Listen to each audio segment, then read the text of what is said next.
Meftunum olmayıp könlüme sesi. Ay xumar başım senden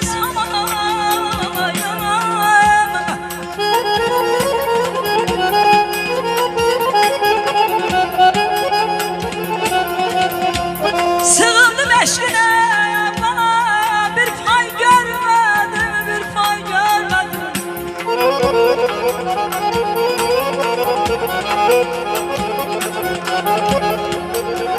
Sığındım eşkine, bir pay görmedim. Dumandan samayı, çönden samayı. Ay canım bana.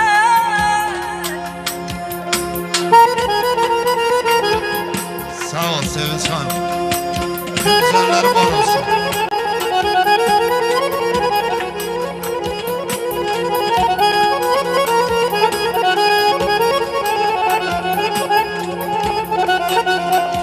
Sağ ol Gündüz. Qaytar eşqa başı çalan günləri.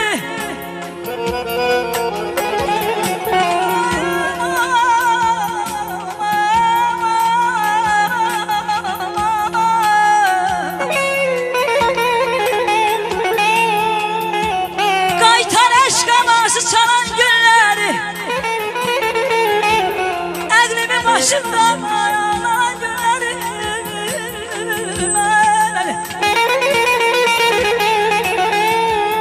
Ömürden saymıram qalan günləri. Yadına yandığım gündən sabah. Yadına yandığım gündən sabah. Var ol Aysel. Vay bana, benlerim var olsun. Koruyabilmedik gülüm. Yetim koyduk sevgimizi. Birbirinden ağır geldi, ayrı saldı iller bizi. Hatırladıkça yanıram gezdiğimiz çöl çəməni. Amma ki hiç unutmadık. Ne sen beni, ne ben seni. Bu sevginin alovunda qovruluruq hər ikimiz. Dillərə dastan olubdu bizim bu yazıq eşqimiz. Səndən ayrı həsrət salıb qara saçlarıma dəni. Amma ki hiç unutmadık. Ne sen beni, ne ben seni. Ne sen beni, ne ben seni. Demək ki keçmişdə qalıb. Bugün kimi təzə ətərdir. Mənim sənə olan sevgim adi değil, bir əsərdir. Hatırladıkça yanıram gezdiğimiz çöl çəməni. Amma ki hiç unutmadık. Ne sen beni, ne ben seni. Ne sen beni, ne ben seni.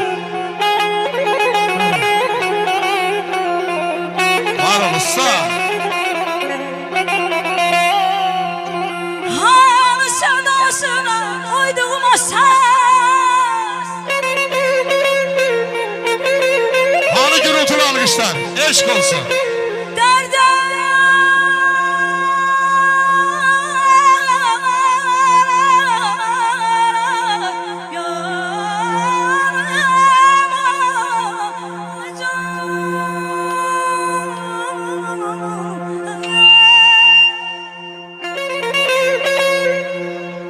Hay sedasına uyduğum o ses. Derdine düşmeyenler derdimi